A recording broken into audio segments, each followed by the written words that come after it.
Hey guys, today we will talk about how can you fix that problem you have on your TuneIn radio app. So all you have to do, just click here on settings.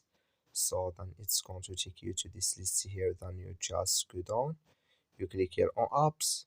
So then you come to apps list here. Then you just go down to looking for TuneIn radio app here. So you go down.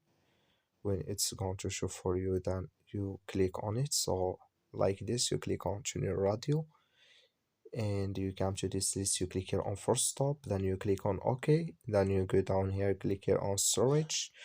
So and you click here on clear cache. Then all you have to do, you just go to your Play Store. So you click on your Play Store, then you search for TuneIn radio. It's going to show for you like this, and you will find here update. You just click on it, then it's going to work with you.